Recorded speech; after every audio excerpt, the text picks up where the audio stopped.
Hello to you all. Welcome to the Alaska Report.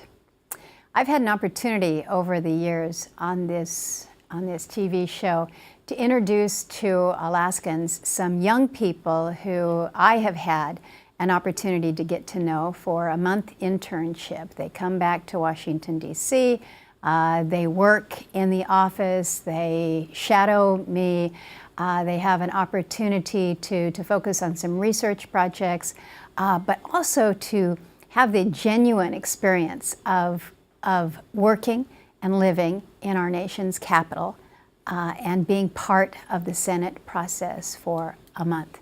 These are young people from around the state that have been selected as part of a competitive process.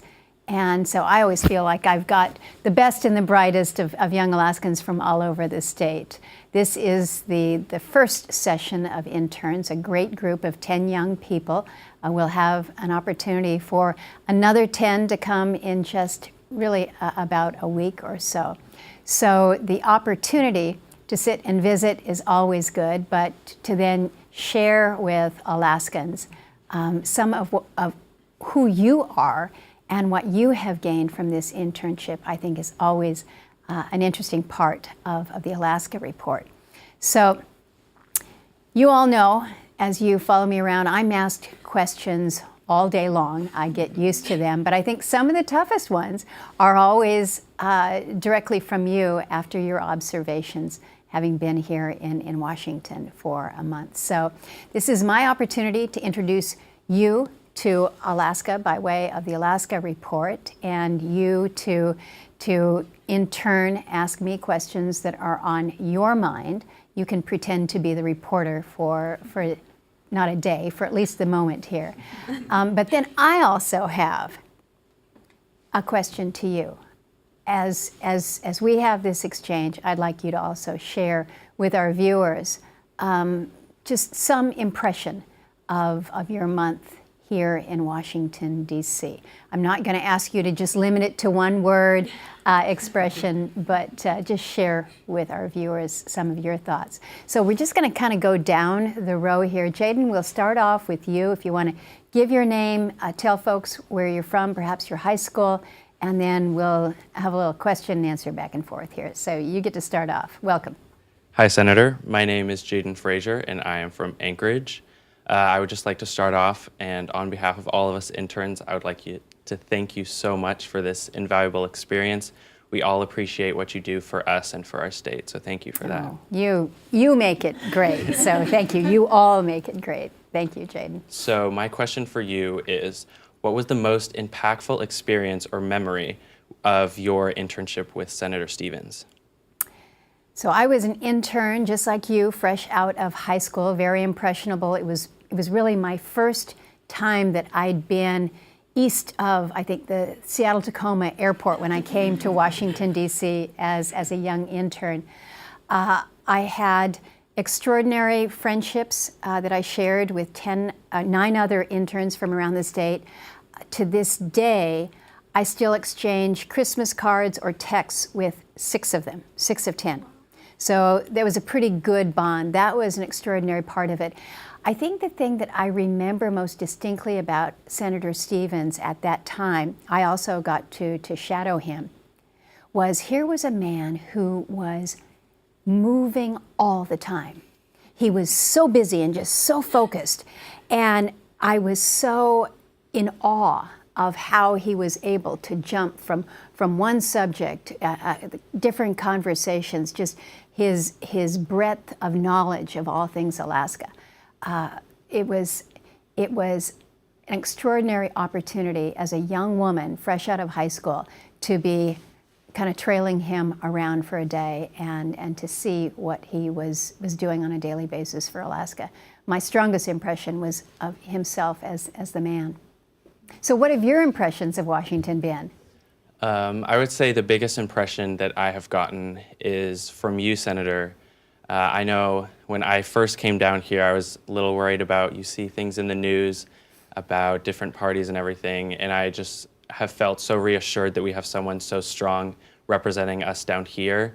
So that was my impression, that I'm thankful and that I'm not too worried about where we're going because I know that we have you leading us. Wow, thank you. It's very, very kind. I appreciate that. Thank you. So hi, Senator. I'm Katie Crowley from Palmer. And my question for you is, do you think the work you've done with nutrition and health in schools is enough? Or do you think there's more progress to be made? No, much more progress needs to be made. I think we recognize that we have made some significant gains, just awareness about food nutrition and really what allows us to have healthier, more functioning brains. This is important, what we consume and how we consume it, and then the exercise that comes with it. But no. You look at our statistics in our state right now, and they're going the wrong direction, quite honestly. We're seeing rising levels of obesity in our young people.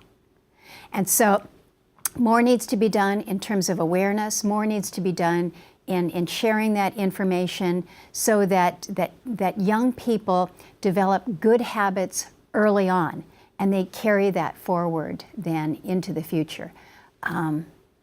Quite honestly, learning how to cook healthy foods.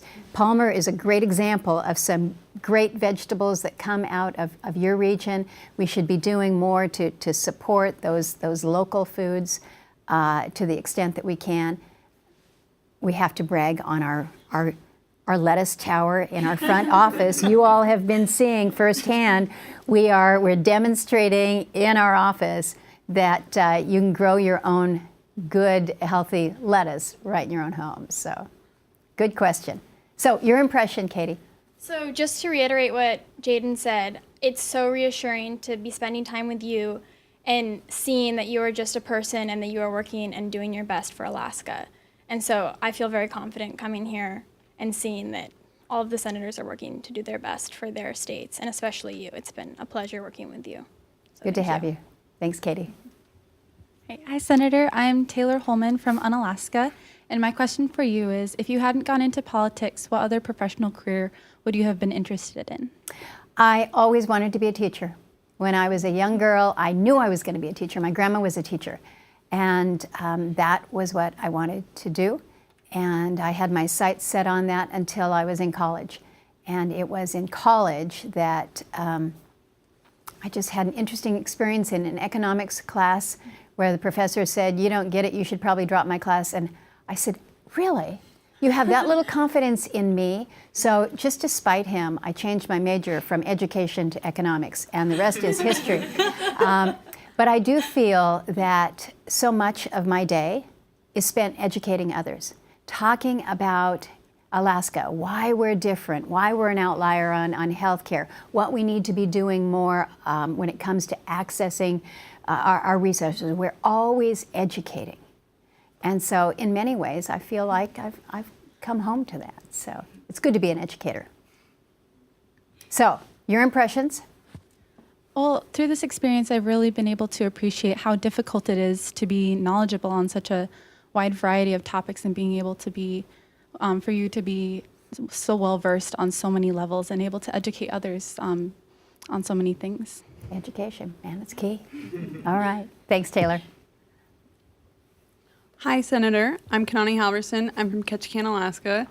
The Alaska part was obvious, but the question I have for you is it hard for you to represent your Alaskan values here in our nation's capital so far from home? It is hard, often, Kanani, because Alaska is unique. It's different. You know that. We know that. I was born in Ketchikan. You think about what it means to be from an island community, whether it's Ketchikan or Unalaska. You know, we are so different from so many other parts of the country, where access, transportation costs, cost of living, just what it is that we take for granted, that other people say, "Oh my goodness, I can't understand how you can live in a place where there are no roads out." And so these Alaska values are independence, the innovation that comes with being challenged, whether by your geography or high costs or few people. That's a pretty defining measure for us. And again, I don't think many on the outside truly understand. So it goes back to Taylor's point about what would I like to be. You ultimately end up being an educator. So representing Alaska's values can be hard if people don't understand. So one way that I try to get people to understand is tell them, come here. I tell my colleagues, come up and visit, see for yourself.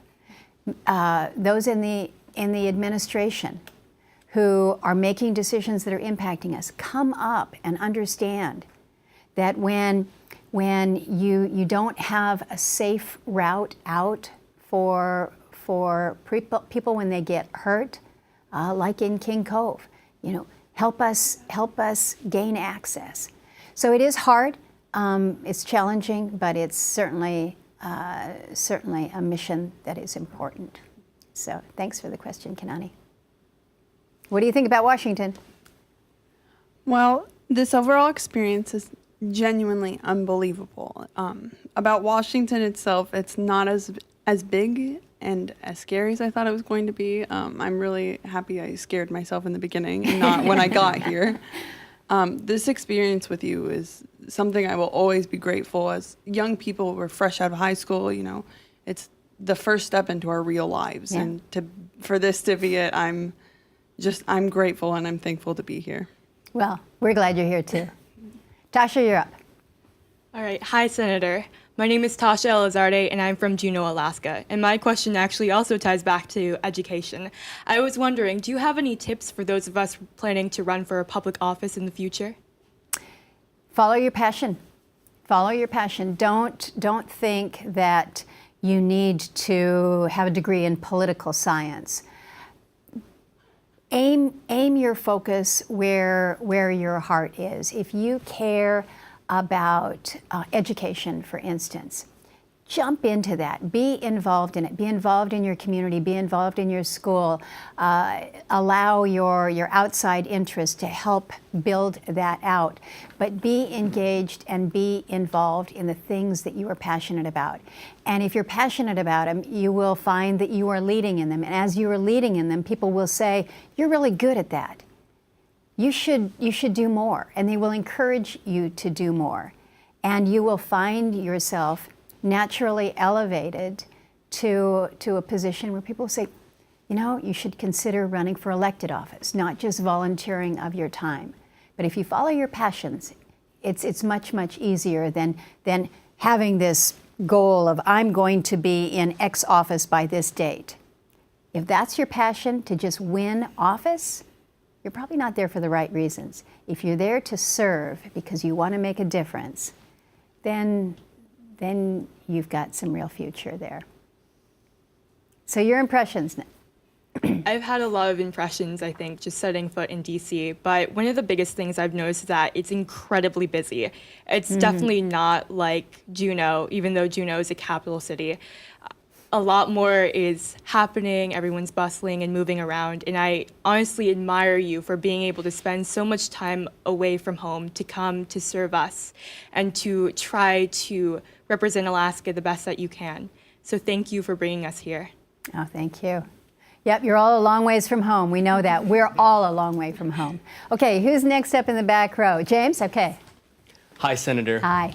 My name is James Fleming, and I'm from Bethel. And my question to you is, how are you making energy more affordable to rural Alaskan areas? Well, for you and your families out in Bethel, everyone's talking about high cost of energy. You're also talking about fish, but high cost of energy, because that impacts your ability to go out fishing too. So my work on the Energy Committee is really so consuming, and importantly so. So making sure that we're making a difference when it comes to innovative new technologies, to helping to facilitate microgrids in areas where you're not part of the rail belt, as many of you are. Some of your communities, whether you're out in Unalaska or Ketchikan and Craig, where you're on your own intertie, but out in Bethel and the villages around Bethel, so much of what happens is you're a diesel power generator. You're subject to the high cost of oil, and there's no efficiency. So how can we work to again, find the technologies, work to provide for a level of resiliency, small scale, in our remote areas.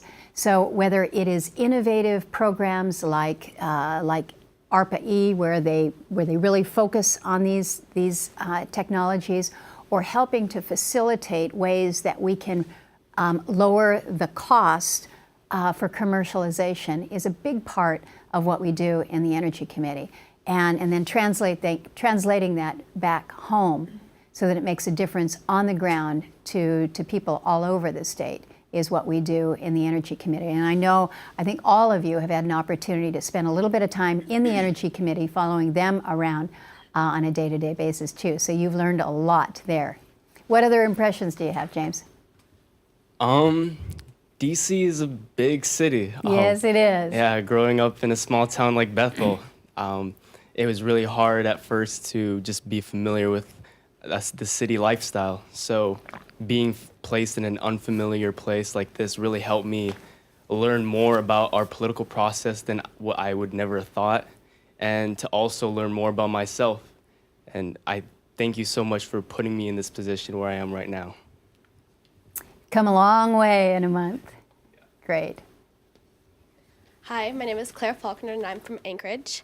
And my question to you is, what is your least desirable part of your job? The least desirable part of being a United States Senator is knowing that I don't have the time in the day to do everything that I want. You've all mentioned, or several of you have mentioned, how busy it is around here. And as you know, I don't have the luxury to focus on just one subject. To be able to focus just only on energy, what a treat that would be. But on any given day, it's not only what is happening in the Energy Committee, it's the other committees that I'm on, Indian Affairs, Appropriations, the Health Education, Labor Pensions, the work that we're doing on healthcare reform. We've got tax reform coming up. We've got infrastructure that we're focused on. There's so many balls in the air all at the time. You need to be able to juggle them all. And so much of it is so interesting, as you all have learned. You want to spend all day in one meeting, and you can't, because we've got Alaskans that are coming in round the clock. And so it's almost like just a little tease of information and I have to move on to the next thing. So I need more hours in my day, days in my week, weeks in my year. They don't exist, so you just try to cram all of it in as much as you can. But I don't like that part of the job. I just don't have enough time to take in everything that I want to take in. Otherwise, it's a pretty incredible privilege and opportunity to serve. What are your impressions? I've Ben? learned just how hard it is to be a senator, just by shadowing you and like going to all the meetings and having all the press follow you around. And That's it's just kind of crazy, isn't it? Yeah, it's crazy. And I've just gained so much respect for what everyone does here in Washington, D.C., not just everyone. Thanks, Claire. Jackson. Hi, Senator. My name is Jackson Blackwell, and I'm from Soldotna. My question to you is, why is the Arctic so important from an international and domestic perspective? Well, as we know in Alaska, the United States is an Arctic nation because of our state. So we recognize the significance. It's important that the rest of the country know and appreciate that we're an Arctic nation and what that means for us. But think about where we are situated on the globe. We're not at the end of the Earth. We are at the center of the Earth. And all you need to do is look top down on that globe, and you can appreciate it. You appreciate what it means from a security perspective, as you have additional water routes that are literally opening up. You can appreciate what it means from just the perspective of international relationships. Europe is not so far away, and Russia is our next door neighbor. So what does this mean in the context of our relationships, not only with the 7 Arctic nations, including in addition to the United States, but our other world partners. So we sit in an extraordinarily strategic location. And it becomes more strategic as you see effectively a brand new ocean opening up at the top of the globe.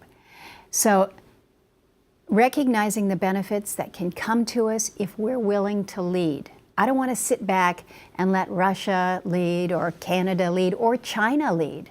We heard in one of our conferences last week, who has an Arctic port, a new Arctic port? China. Look at that globe. They are not one of the 8 Arctic nations, but they are behaving as if they were. The United States needs to do the same.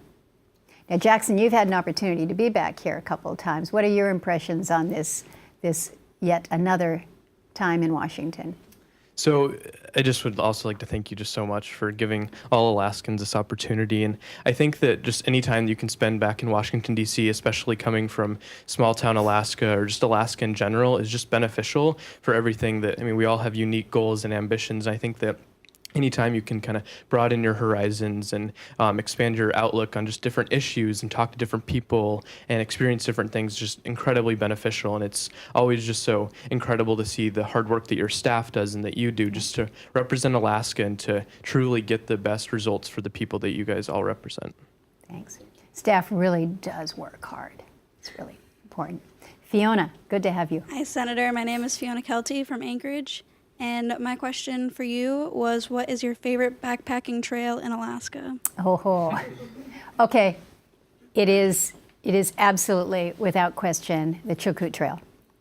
I had an opportunity to hike the Chilkoot for the first time my senior year of high school, just after graduation. In fact, it was just before I went to serve as an intern for Senator Stevens. My family and our big, slow St. Bernard dog hiked that trail, and my brother was very young at the time. And between the slow dog and a young child, it took our family a lot longer. I hiked it a few years later when I was in college, and then for a very special birthday a few years back, I took my family on it. So I've hiked the trail now 3 times. Every time it just gets better. It's not only a fun hike, but the history of the trail, and you know the gold rush and the miners hauling all their gear over that incredible trail, going up the Golden Steps. I've got so many stories and so many memories stored in my mind. They'll last a lifetime, but I think I still want to do it one more time. So I'll let you know when I need more assistance to go up the trail with me. But love to go hiking around Alaska. That's a fun question. Thank you. What are your impressions of Washington? My impressions of Washington is that it doesn't seem big, but to me it is, especially from growing up in Anchorage. And it's very busy. Just going to work every day, everyone's on the rush, ready to go. And it doesn't seem like it's a long day every day. It seems like it's very short. Mm-hmm. It goes by very quickly. And I am so thankful that I got the opportunity to come here to DC and do this internship with you. Thank you very much. Thank you. Good to have you.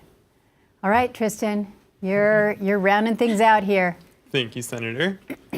So my question for you is, if you could tell college-aged Lisa Murkowski anything or give her advice, what would you tell her?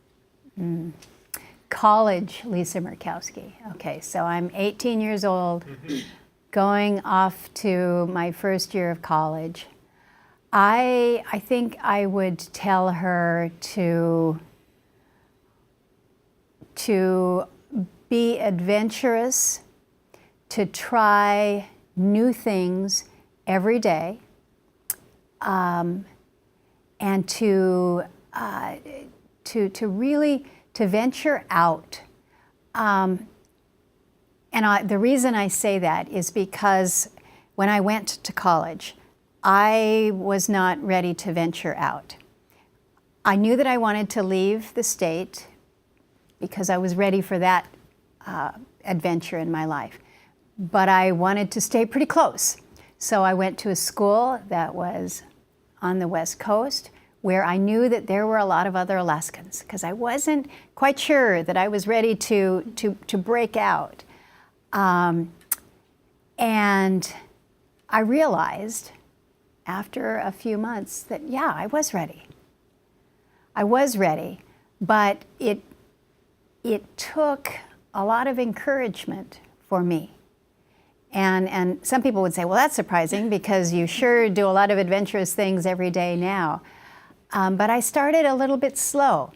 And maybe if I had a little more guidance to not be afraid to put my toe in the water, not be afraid to speak up a little earlier, not be afraid to lead on some of those issues where you knew you had an interest and a passion, but you weren't really quite sure if you were ready for it yet. So I don't know if you noticed when you were over at the intern barbecue, but on my refrigerator, I have a refrigerator magnet that says life begins at the edge of your comfort zone. And I like to remind young people that every day, just push just a little bit more to go beyond that comfort zone, stretch just a little bit. And that's what I would have told that 18-year-old college-bound Lisa Murkowski. So what have you learned here, Tristan? Well, first of all, after shadowing you, I've learned, and I hope my mom's listening to this part, that this is not a phase, and I really do want to become somebody who's very active in politics and advocacy for Alaskans, just like Senator Lisa Murkowski, because she does amazing work for the state, and I've had the privilege of sitting in on an energy and natural resources hearing and just hearing her speak about the Tongass and Southeast Alaska. And it's really interesting just to see you out there on the ground telling other senators that our issues and challenges are important, that they do need to be addressed in bills. And it's just been such a great time for me to really see you and see how accessible you are and how much you care about people like me from small town Alaska too. Well, okay, audience, you've got to admit, this group of 10 young Alaskans are pretty extraordinary. Thank you, each of you, for being here. Thank you for giving up a month of your summer before you go off to school. Thank you to your families for sharing you with all of us back here. I really appreciate it. I do think that one of the great things that we're able to offer is to open eyes up to opportunities, and I think that's what our internship has done. So on behalf of myself, my staff, I just thank you for all of your hard work, for pitching in. It really has made a difference. I hope that as our viewers have been able to listen to this exchange, you too have gained an appreciation of the really fabulous young Alaskans, I think, in our communities from Ketchikan to Unalaska to points in between. You can see that our young Alaskans offer so much for all of us to be proud of. So thank you for joining us on this program. Thank you for being here, and look forward to our next episode of the Alaska Report. Take care.